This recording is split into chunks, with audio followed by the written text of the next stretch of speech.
Hello and welcome back to Make Nunchaku, where today I'm yet again not in the studio, but in the workshop, where I will be showing you how to make an industrial looking pair of wooden nunchucks.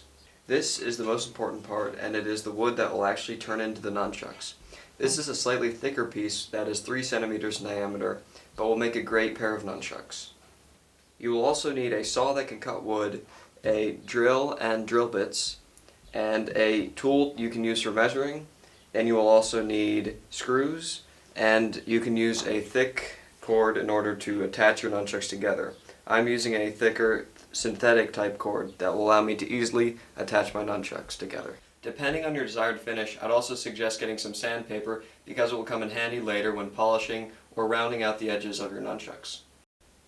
The first step is to measure out the length you want your nunchucks to be. While the most accepted length is 12 inches, you can make your nunchucks whatever length you wish because you're making them by yourself.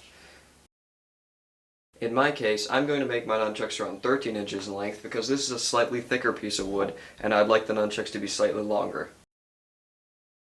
The next step is to cut the wood. I used a vise to hold the wood in place, but I covered it with a towel first so that it does not ruin the finish of the wood. However, do not be too worried if your nunchucks do not match up perfectly yet and the cuts are not perfectly straight, because that will get sanded down later. Next, find the flatter end of each of your two nunchucks and measure out perfectly the center of each part, because this is a lot easier to do before we start sanding them. Once you've found the center of each of your nunchucks, drill down about an inch into each of them from the top, being sure to stay as vertically as possible. Before we begin, I would also suggest making a mark about half an inch down from the top of the nunchuck and then drilling through the nunchuck going in that direction. Try to make this hole as straight as possible and all the way through the nunchuck.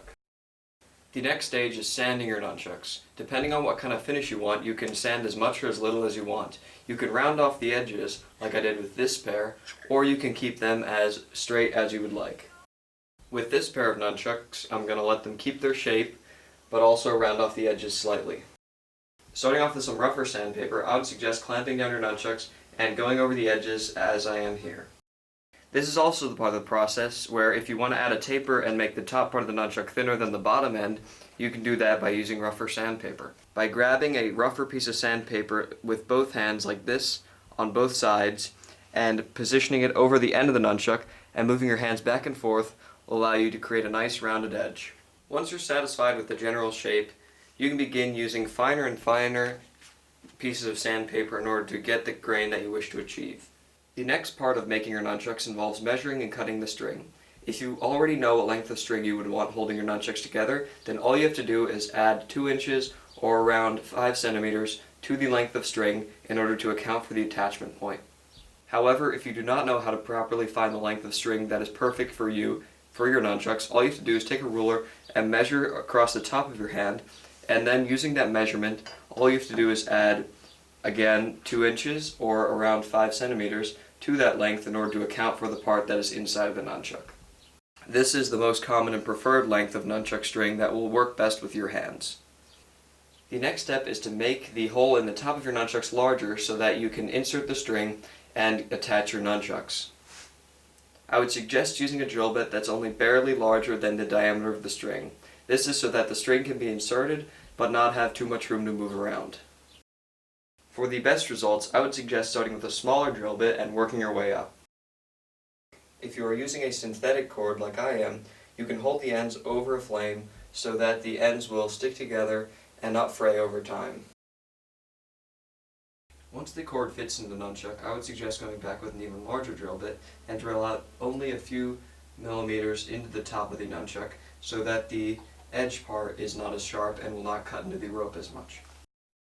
There are 2 different ways you can use the screws to keep your rope in place. The first way is to put your screws in and have them be shorter than the diameter of the nunchuck and therefore allow them to sit flush with the nunchuck and stay inserted into the nunchuck.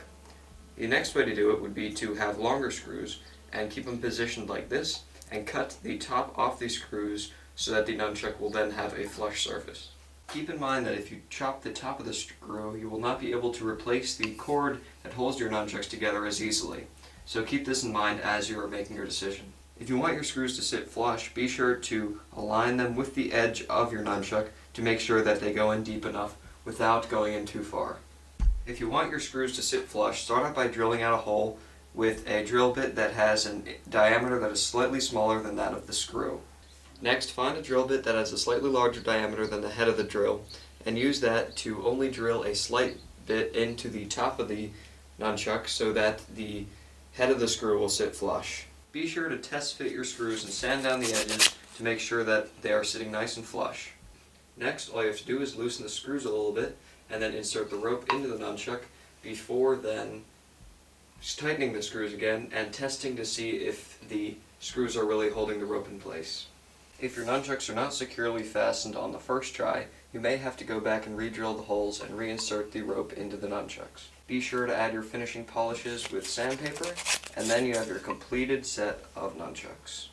These nunchucks are extremely durable and have a great industrial look. However, if you'd like to create a more classic style of nunchuck, be sure to check out my tutorial on how to make those by using the link in the description below. So I hope you enjoyed this video. Be sure to check with your local laws and be responsible when making nunchucks. Don't forget to like and subscribe for more tutorials coming in the future, and go check out some of the other various nunchuck related tutorials that I have on my channel.